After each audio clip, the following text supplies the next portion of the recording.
Nunca pensei que minha própria filha me abandonaria. Nunca imaginei que o homem com quem ela se casou roubaria minha dignidade no meu momento mais baixo e que ela permitiria. Mas o que eles não sabiam era que a vida me guardava uma última carta e quando a joguei, tudo mudou. Preparem-se, porque o que estão prestes a ouvir não é apenas uma história, é um acerto de contas. Comentem abaixo de onde estão assistindo e não se esqueçam de se inscrever no canal para ver mais histórias como esta.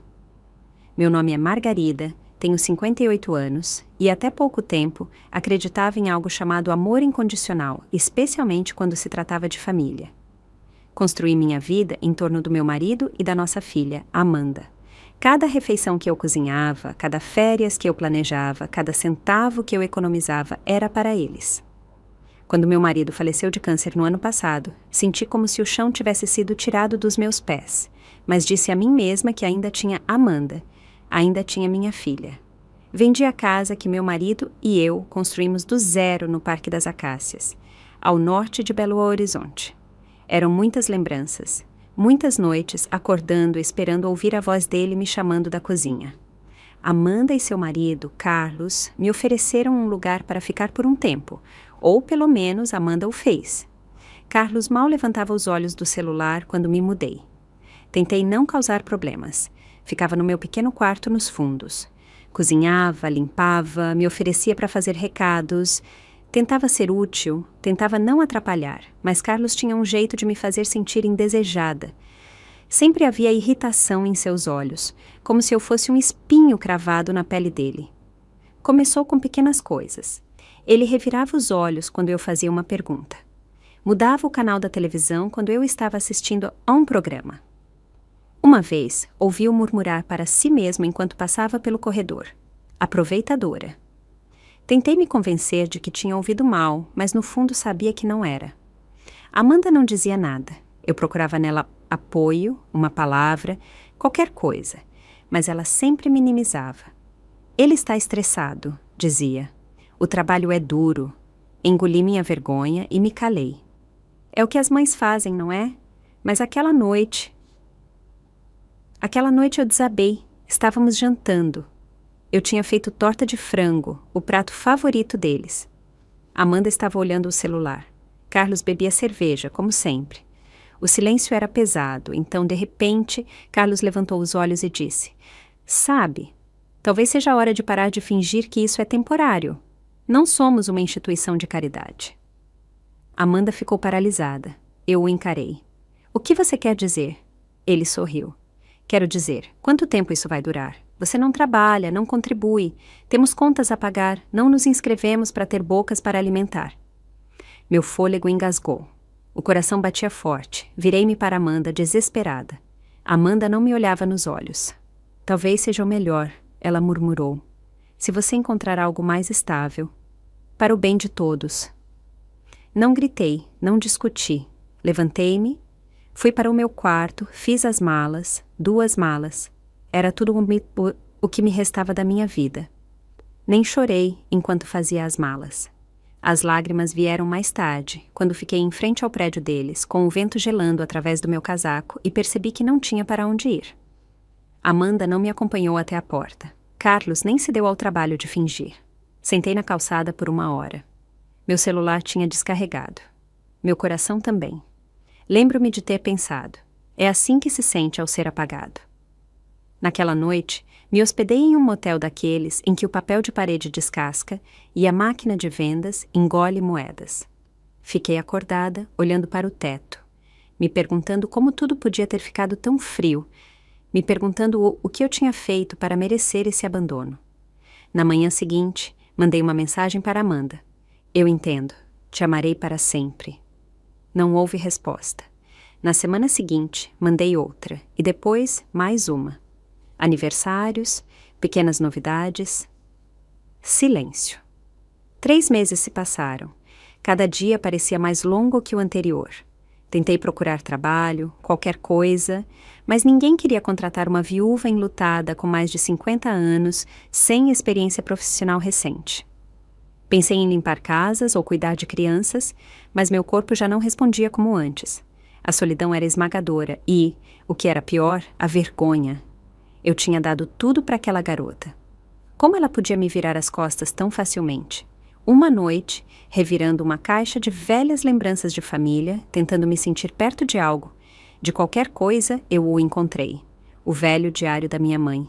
Não o li há anos, talvez nunca, mas algo me atraiu a ele. Sentei na beira da cama do motel, folheei as páginas, e foi então que o encontrei. Um nome, uma verdade, um segredo que mudou tudo. Lembro-me daquele momento com exatidão. Minhas mãos tremiam. O coração batia forte, porque de repente eu não era mais apenas a mãe que tinha sido expulsa de casa. Eu era outra pessoa completamente diferente. E pela primeira vez em meses, sorri. Eles tinham tirado tudo de mim, mas não tinham ideia do que estava por vir. Depois daquela noite, os dias se desfocaram como aquarelas cinzas desbotando em uma tela molhada. O quarto do motel cheirava a ar viciado e cigarros distantes. O zumbido da máquina de vendas do lado de fora da minha porta se tornou uma canção de ninar da derrota. Fiquei em silêncio. Não chorava todas as noites, mas quando o fazia, era em silêncio. O tipo de choro que faz todo o seu corpo tremer, mas você o mantém dentro porque ninguém vem para te consolar. No quarto dia, mandei outra mensagem para Amanda. Uma mensagem simples. Estou bem. Só queria saber como você estava. Não houve resposta. Tentei novamente 2 semanas depois. Apenas um emoji de coração. Nada. Disse a mim mesma que ela estava ocupada, que passaria, que Carlos devia estar distorcendo as coisas. Mas, à medida que as semanas passavam, essa esperança começou a apodrecer dentro de mim. Meu dinheiro estava acabando. Tentei empregos de meio período, em supermercados, em recepções, até em uma lanchonete na beira da estrada. Mas eu estava super qualificada ou não me encaixava, que é uma forma educada de dizer que eu era muito velha e estava muito cansada. Uma noite, sentei no chão daquele quarto e revirei a única caixa que havia trazido comigo que não era de roupa. Era uma caixa empoeirada com lembranças de casa, algumas fotos antigas, algumas cartas e, no fundo, um pequeno livro encadernado em couro, o diário da minha mãe. Fiquei surpresa, não me lembrava de tê-lo colocado na caixa, estava prestes a guardá-lo novamente. Mas algo no toque do couro me deteve. Acendi a velha luminária da mesinha e abri a primeira página. A caligrafia dela não havia mudado desde as anotações que me deixava na lancheira quando eu era criança. Arredondada, organizada, sempre com tinta. No começo eram coisas normais. O tempo, a igreja, reclamações sobre os preços do supermercado, mas então cheguei à entrada de junho. Hoje ele voltou. Disse que queria que as coisas fossem diferentes, que queria que eu fosse a esposa dele, mas ele tem uma família, um negócio, um nome para proteger. Margarida nunca saberá. Ela nunca deve saber. Só rezo para que um dia ela entenda o quanto eu a amava. Mesmo que fosse fruto de um erro e do desejo. Li 2 vezes, mas repito, ela nunca deve saber. Meu fôlego engasgou. Continuei virando as páginas. Entrada após entrada. Insinuações, lembranças, encontros em hotéis, pequenos pagamentos em dinheiro que ela tentava recusar, mas que precisava desesperadamente. Ela nunca deu o nome completo dele, apenas as iniciais. AGS. Mas então, outra entrada em fevereiro. Ele disse que tinha feito arranjos para que, se algo acontecesse com ele, Margarida tivesse algo, uma parte do que ele construiu. Não será oficial, é claro. É muito perigoso. Mas ele me prometeu um fundo, uma carta. Disse que seu advogado, o Dr. Gonçalves, saberia o nome. Isso me atingiu como um soco no estômago. Gonçalves. Eu já tinha visto esse nome antes. Levei 2 dias e várias buscas na internet no computador compartilhado do motel, mas o encontrei. Leonardo Gonçalves, advogado especializado em sucessões, aposentado. Ainda listado em um escritório particular em São Paulo. Não liguei, não consegui. Minhas mãos tremiam demais. Em vez disso, enviei uma carta. Uma carta manuscrita de verdade, explicando quem eu era, quem era minha mãe e pedindo, implorando para falar com ele. 2 semanas depois, recebi uma ligação. Lembro que a voz dele me embargou quando mencionei o nome da minha mãe. Ele a conhecia não apenas profissionalmente, mas também pessoalmente. Sempre me perguntei se você um dia me contataria, ele disse. Há algo que você precisa ver. Na manhã seguinte, peguei um ônibus interestadual para São Paulo. Minha mala estava meio feita caso ele fosse um golpista. Mas quando entrei naquele escritório tranquilo, cheio de livros antigos e um silêncio ainda mais antigo, soube que era real. Ele me entregou um envelope lacrado, amarelado e frágil. Era de Haroldo José Silveira, fundador da Silveira Energia, uma das maiores empresas de petróleo do centro do Brasil. Um homem que eu tinha visto a vida inteira em recortes de jornal. Um homem com uma família, uma reputação, um legado. A carta era endereçada à minha filha, Margarida Luísa. Não consegui ler tudo de uma vez. Chorei antes de chegar ao segundo parágrafo. Ele admitia tudo. O caso, o arrependimento, o amor silencioso e depois a promessa. Em caso de minha morte, providenciei para que uma parte da minha fortuna pessoal, impossível de rastrear através do meu patrimônio, seja entregue a você através do Dr. Gonçalves. Você é sangue do meu sangue. E embora eu tenha sido covarde demais para reconhecê-la em vida, agora, ao morrer, eu a reconheço como minha. O Dr. Gonçalves deslizou uma pasta sobre a mesa. Dentro havia contas bancárias, uma modesta carteira de investimentos, documentos de propriedade, títulos, o valor total, pouco mais de R$1 milhão. Olhei para os papéis e depois para ele. Isso é real, sussurrei. Ele assentiu. É seu, sempre foi. Meu coração batia forte, não pelo dinheiro, mas porque pela primeira vez na minha vida me senti escolhida, vista. Não gritei, nem ri, nem desabei.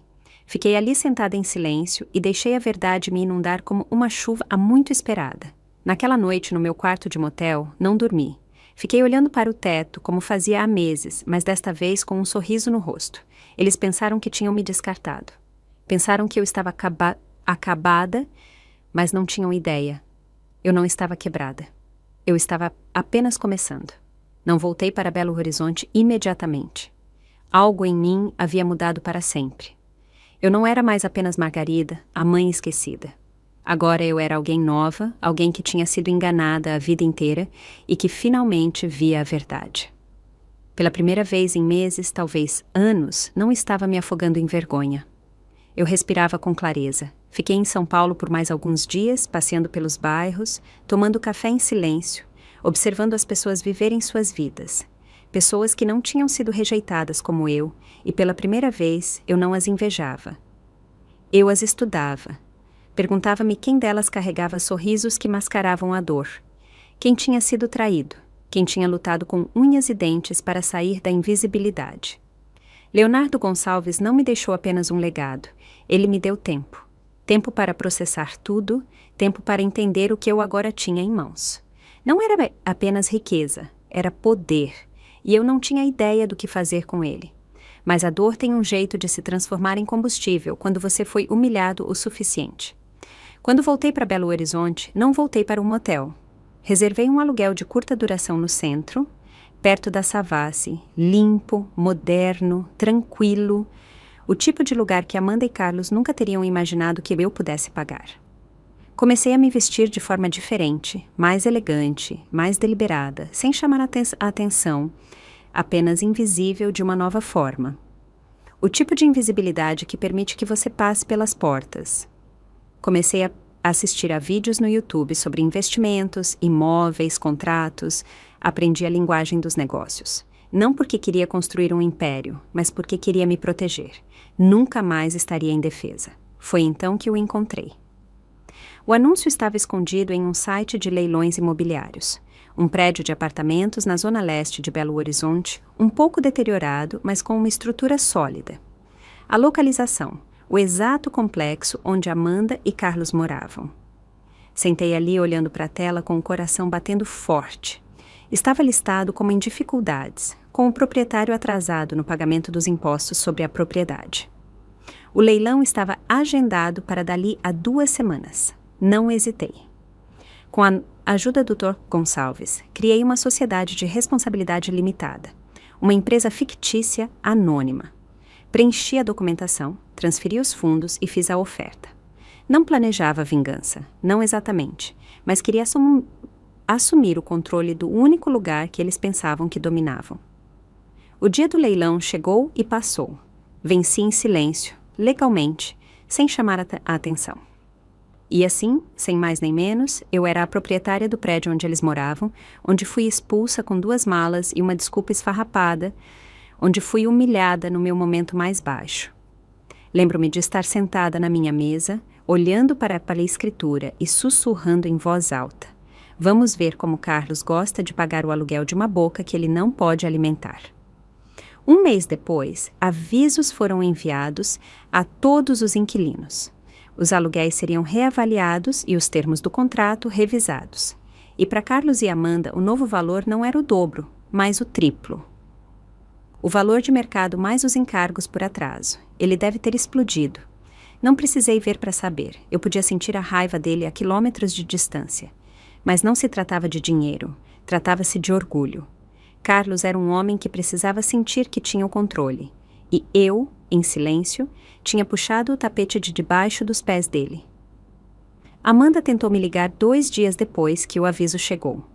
Era a primeira vez que ela se comunicava comigo desde a noite em que fui embora. Deixei cair na caixa postal. Mãe, não sei se você ficou sabendo, mas algo estranho está acontecendo. O aluguel disparou. Carlos está furioso. Não sei o que fazer. Podemos conversar? Não reagi. Não se tratava de vingança. Tratava-se de gravidade. Eles precisavam sentir o peso de suas decisões. Uma noite, passei em frente ao prédio. As luzes estavam acesas. Eu podia ver sombras se movendo atrás das cortinas. Amanda andando de um lado para o outro. Carlos gritando, a silhueta dele inconfundível. Observei-os por 1 minuto e depois fui embora. Uma parte de mim se sentia vazia, outra parte se sentia vingada e outra parte ainda sofria muito. Porque mesmo agora, sabendo o que eu sabia, com o que eu tinha, eu teria dado qualquer coisa para ser convidada de volta. Não para o apartamento, mas para o coração da minha filha. Mas eu sabia que isso não era possível. Pelo menos ainda não. Então, fiquei em silêncio e esperei, porque às vezes a justiça mais barulhenta é a que não fala, e eu ainda não tinha terminado. Não percebi o quanto havia mudado até ver Amanda no supermercado 3 semanas depois do aumento do aluguel. Ela não me viu. Eu estava a 2 corredores de distância, escondida atrás de uma prateleira de cereais em promoção. Ela parecia cansada, não apenas cansada, exausta. O cabelo estava preso de qualquer jeito, como ela costumava fazer quando tinha chorado. O carrinho dela estava meio vazio, cheio principalmente de produtos básicos baratos: arroz, ovos e algumas latas de marcas brancas. Eu deveria ter ido embora, mas não fui. Seguia pela loja a uma certa distância, com o coração batendo forte, como se estivesse fazendo algo errado. Ela parou em frente a uma pequena caixa de macarrão com queijo e depois olhou para o celular. Talvez fosse uma mensagem de Carlos. Seus ombros encolheram. Ela colocou a caixa de volta na prateleira. Aquele momento me partiu. Não porque eu a tivesse chateado, mas porque me lembrei da menina que costumava correr para mim chorando quando ralava o joelho, aquela que me pedia todas as noites para olhar debaixo da cama para ver se havia monstros, e agora ela vivia com um. Naquele dia, voltei para casa e sentei no sofá por horas em silêncio. Olhei pela janela e pensei em como a vida nos havia transformado em estranhos, mas lembrei a mim mesma que isso não era um castigo, era uma consequência. E era uma consequência que havia demorado muito. Agora eu tinha planos, não apenas o prédio, mas um jogo de xadrez tranquilo e lento. Cada movimento calculado, cada passo deliberado. Com a sociedade limitada constituída e a propriedade legalmente transferida, comecei as reformas. No início, eram pequenos vazamentos, fechaduras quebradas, luzes piscando. Carlos nunca percebeu. Ele estava muito distraído com o aumento do aluguel, enviando e-mails para o administrador da propriedade, exigindo respostas. Mas eu o conhecia, sabia como o ego dele funcionava. Ele não se mudaria, ele veria isso como uma derrota. E Amanda, ela seguiria o exemplo dele, como sempre fazia. Então, continuei.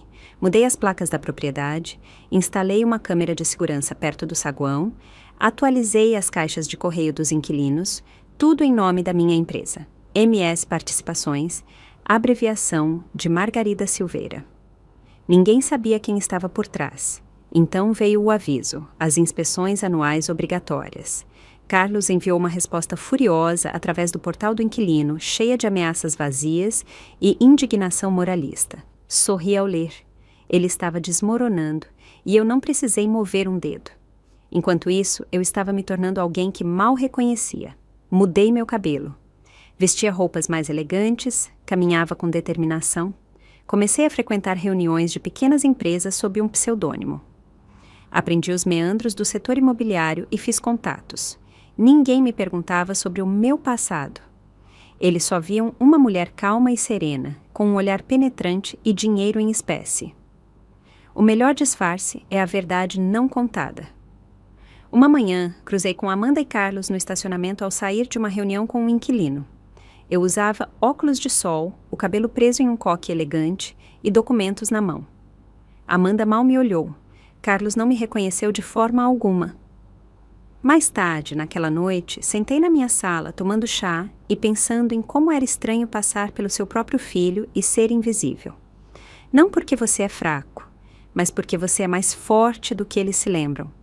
Eles não podiam me ver agora porque só conheciam a versão de mim que costumavam controlar, e aquela mulher não existia mais.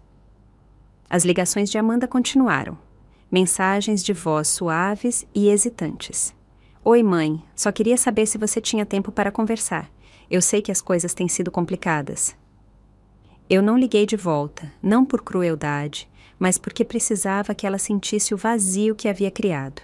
E toda vez que sentia a dúvida me invadir, eu abria o diário da minha mãe. Lia aquelas palavras repetidamente. Margarida nunca saberá. Ela nunca deve saber. Mas eu agora sabia, e esse conhecimento me proporcionava uma espécie de armadura que ninguém podia atravessar. Eu não era mais a mulher que implorava para ficar sob o teto deles. Eu era a mulher que o possuía. Sempre acreditei que a vingança não se tratava de retribuir, mas de equilíbrio, justiça sem fogo. Uma correção, não uma guerra. Mas quando vi a resposta por e-mail de Carlos, depois de receber o aviso do aumento do aluguel, admito que uma pequena faísca de satisfação se acendeu dentro de mim. Assunto: aumento do aluguel. Isso é absolutamente inaceitável. Deve haver algum erro em aumentar nosso aluguel. Isso é extorsão. Exijo falar com o proprietário deste muquifo. Moramos aqui há 3 anos e nunca atrasamos o pagamento. Isso é um roubo. Ele assinou Carlos Harmon, como se o nome dele significasse algo. Li o e-mail 3 vezes e depois o encaminhei para o meu administrador de propriedade com uma simples nota. Por favor, responda usando a cláusula C padrão relativa aos ajustes de preços de mercado, sem exceções especiais. Carlos não estava apenas bravo, ele estava atordoado. Sua arrogância nunca o permitiu pensar que alguém pudesse superá-lo. Ele estava tão acostumado a ter o controle que a ideia de responder a um proprietário anônimo o enlouquecia. Amanda tentou me ligar novamente naquela noite. A mensagem de voz era diferente, sem pretensão.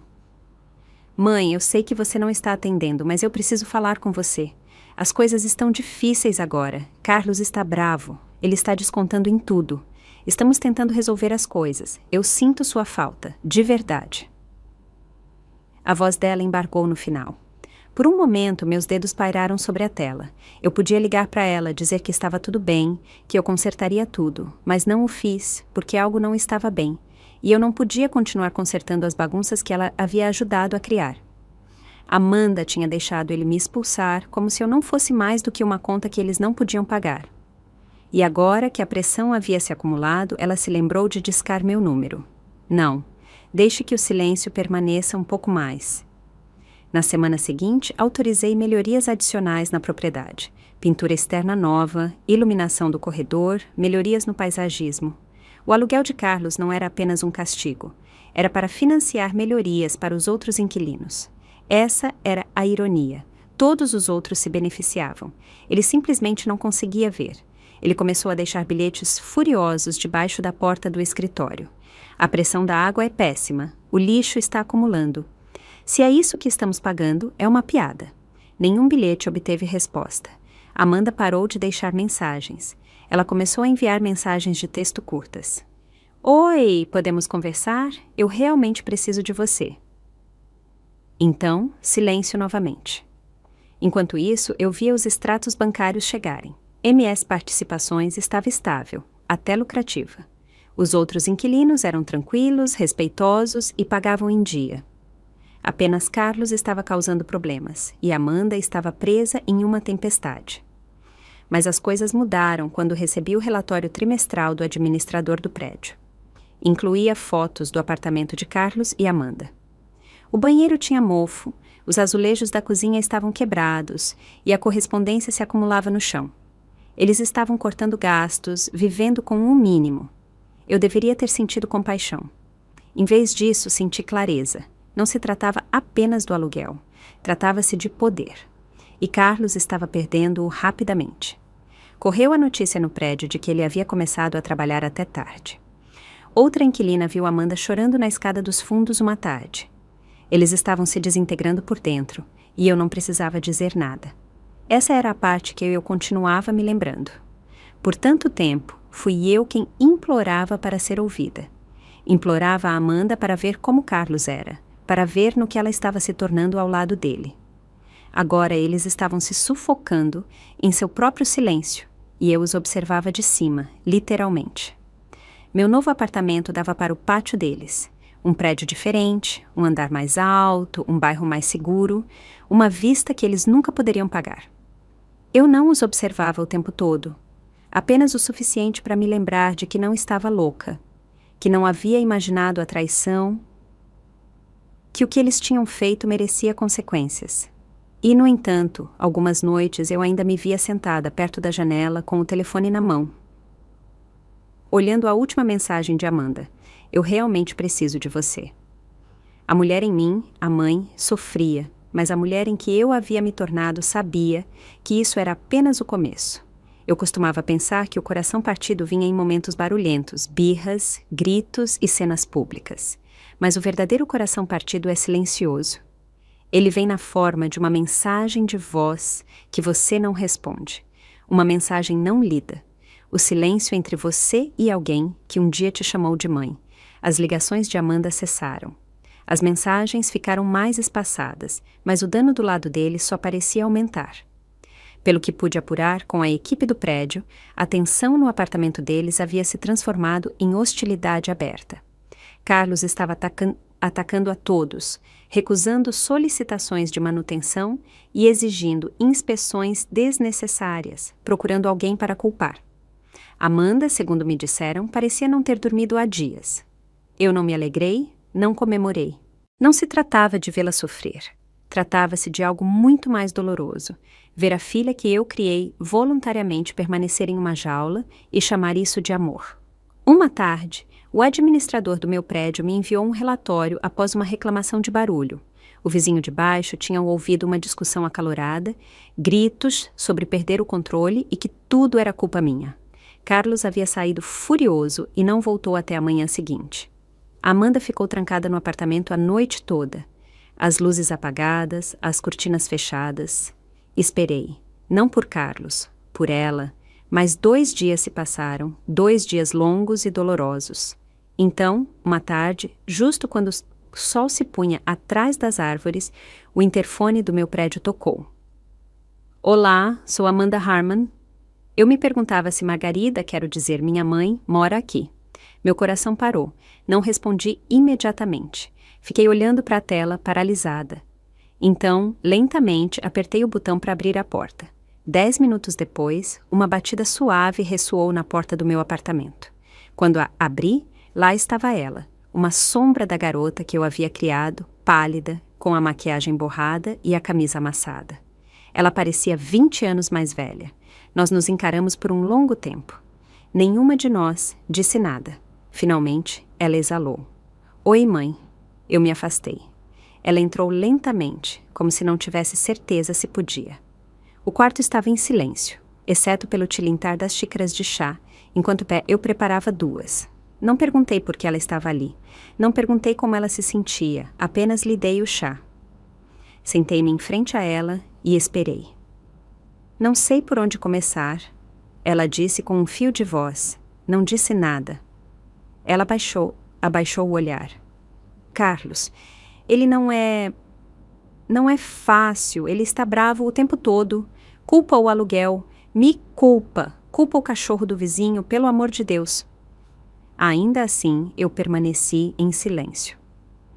Eu pensei que estava fazendo a coisa certa. Naquela época, quando pedimos para você ir embora, você me pediu como se eu tivesse outra opção. Eu só queria manter a paz. Eu não queria mais conflito, Carlos disse. Ela fez uma pausa. Ele disse que você nunca iria a menos que a forçássemos. E Deus, eu me odeio por ter concordado. Tomei um gole de chá. Sinto sua falta, ela sussurrou, mas não sei como consertar isso. Estudei o rosto dela, cada ruga, cada tique. Ela queria que eu a perdoasse, mas tinha medo de pedir. Então, eu lhe dei a única coisa que podia, silêncio. Porque às vezes o silêncio é mais seguro do que a verdade. Ficamos sentadas assim por quase 1 hora. Ela não me pediu dinheiro, não me pediu ajuda, ela só queria estar perto de mim e eu permiti. Quando ela finalmente se levantou para ir, ela pegou minha mão. Me desculpe, ela disse. Por tudo. Eu não respondi. Apenas segurei a mão dela um pouco mais do que ela esperava. Então ela se afastou e saiu pela porta com lágrimas nos olhos. Eu não chorei, mas no momento em que a porta se fechou, afundei na minha cadeira, segurando o calor da xícara de chá dela nas palmas das mãos como se fosse um salva-vidas. Ela tinha vindo, ela tinha me olhado nos olhos, e agora eu sabia que as rachaduras finalmente estavam começando a aparecer. A coisa sobre o poder real, é que você nunca precisa levantar a voz para usá-lo.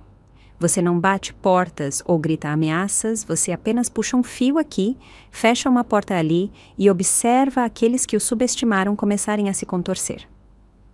E Carlos se contorceu. Depois da visita de Amanda, as coisas ficaram mais sombrias naquele apartamento. Eu não precisava de uma câmera para ver. Você pode sentir uma casa desmoronando se ouvir com atenção.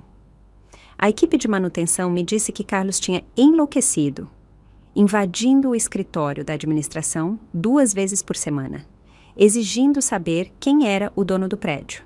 Ele queria nomes, queria rostos, queria alguém para culpar.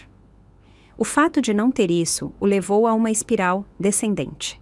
Ele começou a investigar. Eu sabia que ele faria. Carlos não era do tipo que aceitava a derrota em silêncio. Eu o tinha visto revirar o celular de Amanda quando ela demorava demais na loja. O jeito que ele verificava os recibos dela comentava sobre o tempo que ela levava para fazer os recados. Possessivo era pouco. Então, quando ele começou a investigar quem estava por trás da MS Participações, eu estava preparada. Ele começou procurando os dados da sociedade limitada, mas meu advogado tinha registrado tudo através de um fundo de privacidade sem nomes, sem pistas. Então vieram os e-mails para o meu administrador de propriedade, fingindo ser um inquilino, perguntando quem era o proprietário do prédio, desleixado, desesperado. Ele até ligou para o cartório de registro de imóveis, fingindo ser um advogado representando outra propriedade. O funcionário o apontou e nos informou diretamente, e quando essas raízes falharam, ele se voltou para dentro. Amanda. Não sei exatamente o que aconteceu, mas um dos vizinhos ligou para o escritório da administração perguntando se alguém poderia dar uma olhada nos Harmon. Disse que tinha ouvido vidro quebrando, vozes alteradas, o tipo de raiva que não vem apenas de contas, mas de medo. O zelador subiu. Ninguém respondeu, mas através da porta ele podia ouvir Carlos andando de um lado para o outro, murmurando, e Amanda chorando. O silêncio que se seguiu foi mais pesado que os gritos. Alguns dias depois, recebi um envelope estranho. Não tinha nome nem remetente. Dentro havia uma nota. Eu sei o que você está fazendo. Você se acha muito esperta, mas não me assusta. Eu vou descobrir quem você é e quando o fizer, você vai se arrepender. Não estava assinada, mas reconheci a caligrafia. Carlos escrevia como falava, com raiva, irregular, pressionando demais o papel. Fiquei ali sentada com a carta nas mãos, com o coração batendo forte. Não por medo, mas por lembranças, porque me transportou para o momento em que ele estava naquela cozinha e me olhou nos olhos como se eu fosse lixo. Amanda estava ao lado dele, não apenas em silêncio, mas cúmplice. E agora era ele quem se agarrava às sombras, sufocado pela incerteza, gritando no vazio. Era poético, mas também perigoso. Então, eu redobrei a aposta. Fiz com que meu advogado entrasse em contato com a segurança do prédio. Instalamos mais vigilância, discreta, legal, rotineira. Certifiquei-me de que os outros inquilinos estivessem protegidos. O prédio não ia desmoronar porque um homem não podia suportar o peso de sua própria crueldade. E Amanda, ela não ligou novamente, mas soube pelo administrador do prédio que ela estava indo a pé para o trabalho. Ela tinha vendido o carro dela. Os serviços públicos dela tinham sido cortados. As luzes se apagavam à noite. Algumas noites não havia aquecimento. As rachaduras não estavam apenas no relacionamento deles, estavam na sobrevivência deles. E, no entanto, apesar de tudo, mantive distância. Porque não se tratava de vingança, tratava-se de uma resolução. Deixar o mundo de Carlos encolher até que ele percebesse o quão pequeno ele realmente era. E deixar Amanda decidir se ela ficaria na jaula ou encontraria a chave que eu havia colocado bem na frente dela. Eu sabia que ela não estava pronta, mas as paredes estavam se fechando, e os segredos sempre vazam pelas rachaduras. Não esperava que batessem na minha porta naquela noite. Tinha estado tranquilo por dias. Não havia e-mails da administração, nem mensagens de voz de Amanda, nem mais ameaças anônimas, apenas silêncio. Daquele tipo que parece uma tempestade à espreita à distância, esperando. Mas quando bateram na porta, suave e lentamente, algo se apertou no meu peito. Abri a porta.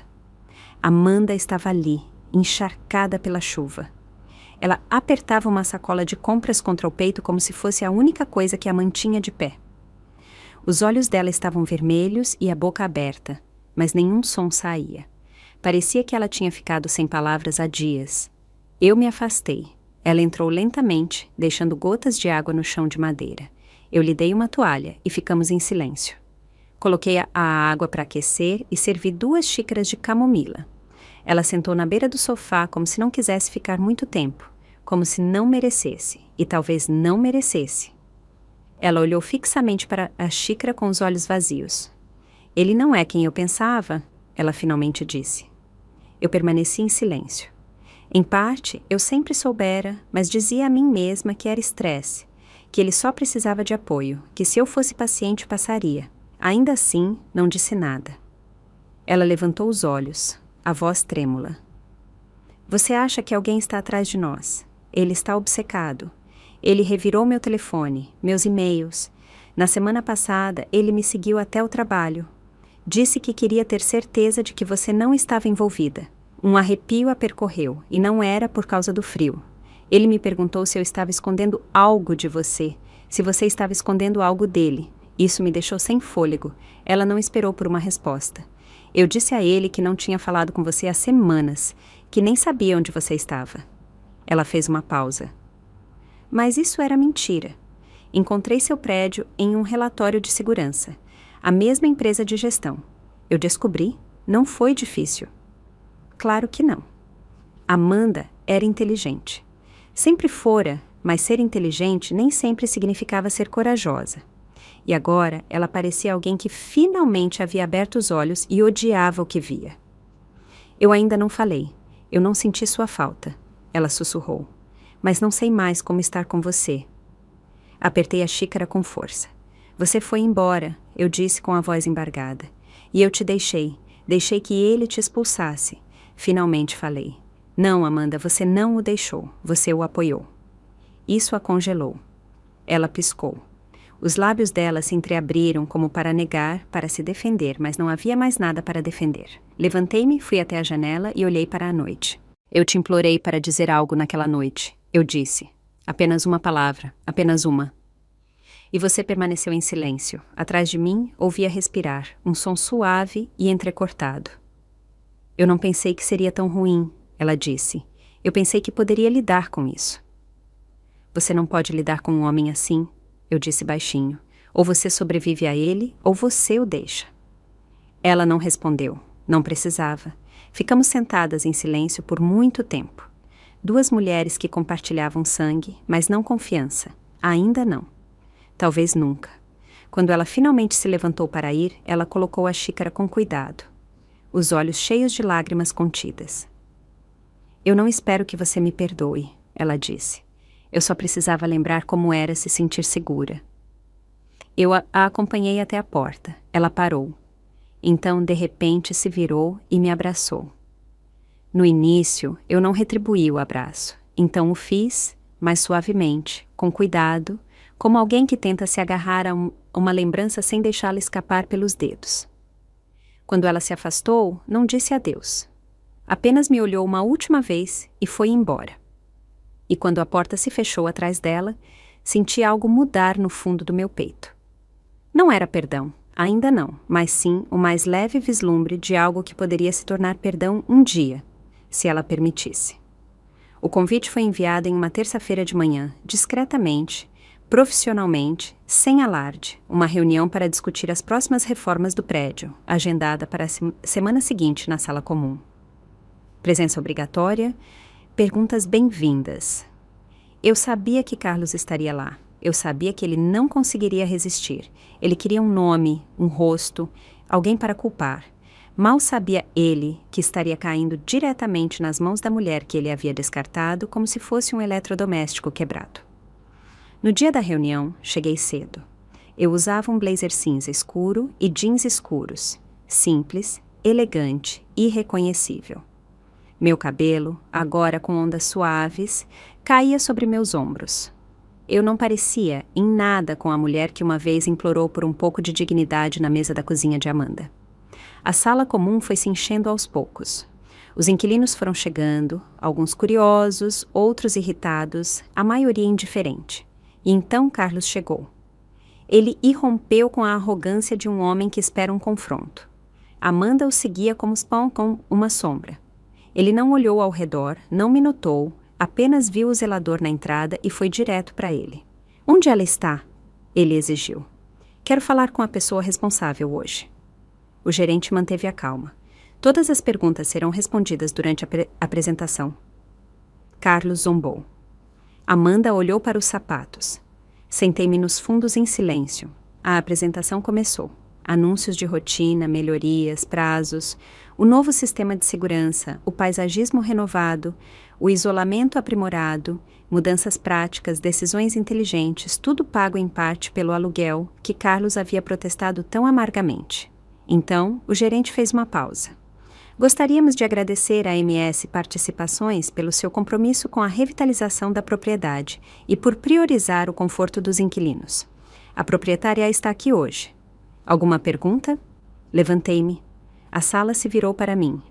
Caminhei lentamente para a frente, calma, firme. A cada passo, um pequeno tambor batia no meu peito. O rosto de Carlos se contorceu em confusão, depois em descrença. Amanda abriu a boca surpresa. Virei-me para a sala. Boa noite, eu disse. Meu nome é Margarida. Eu sou a proprietária desta casa. Podia-se ouvir um alfinete cair. Carlos se levantou tão rápido que sua cadeira raspou no chão. Você. Isso é uma piada. Que tipo de jogo é este? Olhei para ele. Eu o encarei e vi as rachaduras que ele tentava esconder, o suor atrás do pescoço, o inchaço sob os olhos. O pânico. Não é um jogo, eu disse baixinho. São apenas negócios. Ele deu um passo à frente. Você armou tudo isso. Você está por trás de tudo isso. Você aumentou o nosso aluguel. Você está tentando nos arruinar. Mantive minha postura. Eu lhes dei um teto. Fiz melhorias. Tratei todos os inquilinos igualmente. O que eu não fiz foi esquecer. Ele abriu a boca para falar, mas eu me virei para o grupo. Se alguém tiver alguma pergunta sobre as mudanças ou melhorias, terei prazer em respondê-las após a reunião. Obrigada. Eu me afastei. A reunião continuou, mas a tensão nunca desapareceu. Carlos não se sentou. Ele ficou ali de pé, tremendo, bravo. Amanda estava sentada com as mãos apertadas no colo, os olhos arregalados e lacrimejantes. Quando a reunião terminou, os inquilinos se aproximaram de mim, apertaram minha mão, fizeram perguntas e me agradeceram. Alguns suspeitavam, a maioria não tinha ideia. Carlos esperou a sala esvaziar, então ele se aproximou de mim. Você acha que venceu? Ele sibilou. Mas isso não é nada, você arrumou um inimigo. Olhei-o nos olhos. Não, Carlos, eu não fiz nada. Você fez. No dia em que você me olhou nos olhos e me tratou como se eu não importasse, Amanda se interpôs entre nós. Carlos, pare! Ele se virou para ela, surpreso. O que você fez? Ela repetiu mais alto desta vez. Ela não é sua inimiga. Nunca foi. Você é. Ele a olhou como se ela o tivesse atingido, e de certa forma, ela tinha. Amanda se virou para mim, a voz trêmula. Eu não sabia, eu juro. Sobre o prédio, o dinheiro, tudo. Assenti. Eu sei. Por que você não me contou? Porque você tinha que ver, não apenas ouvir. Ela piscou para conter as lágrimas. Carlos zombou e deu um passo para trás. Vocês merecem um ao outro. Não, eu disse baixinho. Ela merece algo melhor. Então me virei e fui embora. E pela primeira vez, desde aquela noite horrível na cozinha deles, senti algo mudar dentro de mim. Não era vingança ou satisfação, mas poder. Silencioso, firme e só meu. 4 dias depois, Amanda apareceu novamente na minha porta. Desta vez, ela carregava algo que me fez tremer as pernas assim que o vi. Um livro de couro desbotado, com os cantos gastos e a lombada prestes a se romper. O diário da minha mãe. Abri a porta sem dizer nada. Ela entrou com os olhos arregalados e a respiração ofegante. Eu o encontrei no seu armário, ela disse. Você deve ter deixado da última vez que vim. Ela o colocou na mesa de centro como se fosse algo sagrado, e para mim era. Eu li. Meu coração parou. Não foi minha intenção me intrometer. Ela estava com pressa, mas reconhecia a caligrafia dela. Eu só estava procurando algo que fizesse sentido. O silêncio caiu entre nós como uma cortina pesada. Eu não sabia nada sobre Haroldo Silveira, ela sussurrou. Nem sobre o dinheiro, nem sobre o fundo, nem sobre nada. Assenti uma vez, lentamente. Eu também não sabia, não até que não me restasse nada a perder. A voz dela embargou. Mãe, por que você não me contou? Por que você me fez acreditar que eu estava indefesa? Olhei-a nos olhos. E pela primeira vez ela não desviou o olhar. Porque você estava indefesa. Na noite em que você me deixou lá fora, eu não tinha nenhum plano. Não tinha dinheiro. Nem tinha um lugar para chorar sem que alguém batesse na porta e me mandasse calar a boca. Amanda fez uma careta de dor. Encontrei o diário no meu ponto mais baixo, contando moedas para o jantar. Quando eu estava há uma semana sem falar com ninguém, aquele diário não apenas me dizia quem eu era. Ele me lembrava que eu importava, que minha mãe não apenas me amava, ela estava lutando em silêncio por mim, sem nunca poder me mostrar. Amanda sentou-se com as mãos apertadas no colo. Não sei como me tornei o tipo de filha capaz de fazer o que fiz. Eu continuo me perguntando. Aproximei-me da janela e olhei para a rua, para o murmúrio silencioso da vida passando. Você não se tornou assim de repente, eu disse a ela. Foram pequenas decisões, deixar as coisas passarem, escolher a paz em vez da verdade, acreditar que amor significava lealdade, mesmo quando doía. Ela se levantou e caminhou até mim. Eu o deixei. As palavras ecoaram no ar como uma bomba. Ele tentou revistar minhas coisas novamente. Meu laptop, minha bolsa, eu disse não.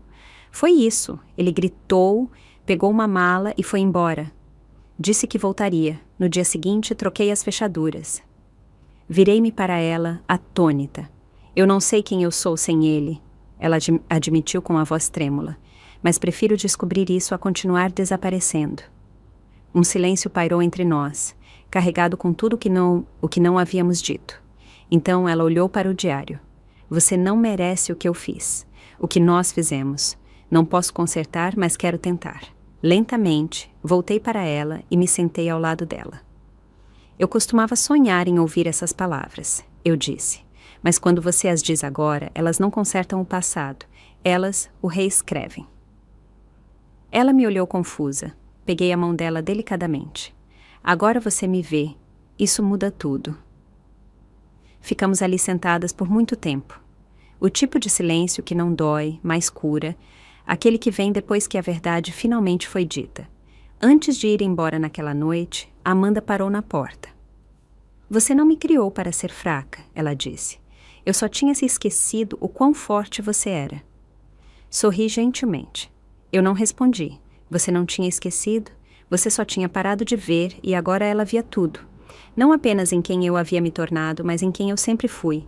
Quando o e-mail de Carlos chegou, quase não o abri. Apenas o assunto me revirou o estômago.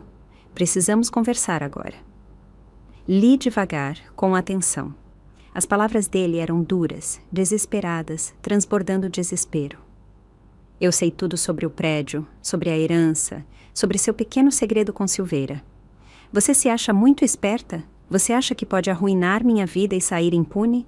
Deixe-me deixar algo claro. Se você não desfizer isso, eu vou para a imprensa. Seu nome, o caso da sua mãe, tudo. Vamos ver como sua preciosa reputação se mantém quando todo mundo souber de que família você realmente vem. Fiquei olhando para a tela em silêncio, atônita. Ele finalmente havia ligado todos os pontos. De alguma forma, através de Amanda ou de sua própria investigação, ele havia descoberto a verdade. Mas eu não tinha medo porque estava planejando este momento desde o dia em que comprei o prédio. Encaminhei o e-mail para o meu advogado. Na manhã seguinte, Carlos recebeu uma carta de cessar e desistir. Nela estavam todas as mensagens ameaçadoras que ele havia enviado à empresa de gestão imobiliária, os documentos falsificados que ele havia tentado apresentar sob o nome de um escritório de advocacia falso e os e-mails manipulados que havíamos rastreado discretamente até o endereço IP dele. Havia reclamações de inquilinos, registros de sabotagem na manutenção e até clipes de áudio de suas diatribes nas áreas comuns do prédio. Não precisamos apresentar acusações criminais. Uma ação por difamação e assédio seria suficiente. Ele entrou em pânico e eu soube disso porque Amanda me ligou 2 dias depois. Ele foi embora, ela disse com a voz trêmula. Ele fez as malas enquanto eu estava no trabalho. Deixou um bilhete dizendo que estava sendo perseguido. Diz que você arruinou a vida dele. Ele arruinou a própria vida, eu disse baixinho. Amanda ficou em silêncio. Então, eu me desculpei novamente, pensando que ele merecia meu silêncio. Você estava com medo, eu respondi. Eu já passei por isso. O medo te faz pequeno, mas você não precisa continuar assim. Não demorou muito para ele tentar se vingar postando vagas nas redes sociais que insinuavam corrupção e traição. Ele nunca deu nomes, não podia se dar ao luxo, não depois da segunda carta do meu advogado ameaçando-o com ações legais por cada palavra que ele publicasse. Depois disso, ele se calou, pelo menos em público. Em particular, eu sabia que ele nunca esqueceria o dia em que percebeu que a mulher que ele havia expulsado com 2 malas e um rosto cansado, agora era a dona do teto que o abrigava, do contrato de aluguel em seu nome e das chaves de todas as portas que ele, uma vez, havia fechado na minha cara. Amanda, por sua vez, estava mudando. Ela se mudou do apartamento em menos de 1 mês. Encontrou um pequeno estúdio perto do trabalho dela. Começou terapia e se matriculou em uma aula de arte comunitária. Ela até pintou algo para mim, um abstrato de uma fênix em tons de vermelho escuro e dourado. Eu o pendurei sobre a lareira. Agora conversávamos com mais frequência, não todos os dias, mas quando o fazíamos era real, sincero. Acabou a pretensão. A última peça do quebra-cabeça chegou em um envelope. Outra carta. Esta era do Dr. Gonçalves. Parabéns, Margarida. O prédio foi oficialmente transferido. Os últimos inquilinos assinaram os novos contratos de aluguel. A ação judicial contra o Sr. Harmon foi resolvida a seu favor. Agora você está livre para vender, manter ou reestruturar como achar melhor. Dobrei a carta com cuidado e a apertei contra o meu peito. Não se tratava apenas de dinheiro, propriedade ou vingança. Tratava-se da verdade, de recuperar meu nome, minha história, minha força. Na manhã seguinte, liguei para um corretor de imóveis. Eu estava pronta para fechar o último capítulo e abrir a porta para uma vida onde eu não precisava mais sobreviver. Eu finalmente podia vivê-la nos meus próprios termos. Vendi a casa no final da primavera. Os documentos finais foram assinados em uma terça-feira ensolarada e clara, sem alarde, sem cerimônia, apenas o clique de uma caneta, um aperto de mão firme e o peso de 3 anos de dor, traição e silêncio finalmente se levantando dos meus ombros. No dia seguinte, o dinheiro estava na minha conta, mas eu não comemorei. Em vez disso, passei um cheque, um grande. Metade do dinheiro foi para um abrigo local para mulheres e crianças em crise. O tipo de lugar que eu gostaria de saber que existia na noite em que fiquei na calçada com 2 malas e ninguém para ligar. Pedi a eles que construíssem uma ala com o nome da minha mãe. A Casa Eleonora era a minha maneira de honrar a mulher que me deu força em silêncio, que escondeu os segredos de uma vida inteira para que um dia eu pudesse descobrir a verdade e me tornar algo mais do que o mundo esperava de mim. Com a outra metade, comprei uma casinha. Não era nada luxuosa, apenas uma pequena e charmosa casa de 2 quartos na mesma rua em que cresci, no Parque das Acácias. Carvalho na frente, um balanço na varanda, espaço suficiente para ficar tranquila, para me curar, para cultivar tomates se eu um dia quisesse tentar. No dia em que me mudei, Amanda me ajudou a carregar as caixas. Ela não disse muito, e eu também não. Mas quando terminamos de desempacotar, ela sentou ao meu lado no balanço da varanda com as pernas encolhidas, olhando para a rua, como se estivesse tentando reconhecer a garota que havia sido. Lembro de vir aqui de bicicleta, ela disse baixinho, antes que as coisas ficassem complicadas. E eu assenti. Aqui você sempre esteve segura, eu disse a ela. Eu esqueci como é isso, ela sussurrou. Não falamos sobre Carlos, não era necessário. O capítulo dele havia se fechado sem um final dramático, apenas com silêncio. Ele desapareceu em uma nova cidade com um novo emprego, provavelmente uma nova mentira, mas não antes de assinar um acordo de confidencialidade e abandonar discretamente suas ameaças. A última coisa que ele queria era outra ação judicial. Ou pior, que o mundo soubesse a verdade sobre ele. Agora, ele era um fantasma. Amanda ficou para o jantar. Fizemos sanduíches de queijo quente e sopa de tomate, como costumávamos fazer quando ela era pequena. Ela riu quando queimou um lado. Eu ri quando ela tentou culpar a frigideira. Foi a primeira risada autêntica que compartilhamos em anos. Naquela noite, depois que ela foi embora, fiquei de pé junto à janela, com uma xícara de chá nas mãos, observando a luz da lua se espalhar pelo jardim da frente. E pela primeira vez em muito, muito tempo, pronunciei aquelas palavras em voz alta. Eu te perdoo. Não a Amanda, a mim mesma, porque isso foi o mais difícil. Não ressurgir das cinzas, mas aprender que eu nunca fui o fogo que eles tentaram apagar. Eu era a faísca que subestimaram. Eles me ensinaram que o silêncio era fraqueza, mas aprendi a usá-lo como arma. Eles tentaram me apagar, e eu me tornei alguém que eles nunca poderiam esquecer. Sentei no sofá, abri o diário pela última vez e coloquei uma nota dentro para Amanda encontrar algum dia. Você não precisa do amor deles para ser digna. Você não precisa da aprovação deles para ser forte. Você só precisa da verdade e nunca esquecer quem você é. O relógio fazia tic-tac em silêncio ao fundo. O chá esfriou nas minhas mãos, mas meu coração finalmente estava quente. Eu não precisava gritar, não precisava vencer, eu só precisava ser quem eu sempre fui, e agora, finalmente, eu estava em casa. Obrigada por ouvir. Não se esqueça de se inscrever e sinta-se à vontade para compartilhar sua história nos comentários. Sua voz importa.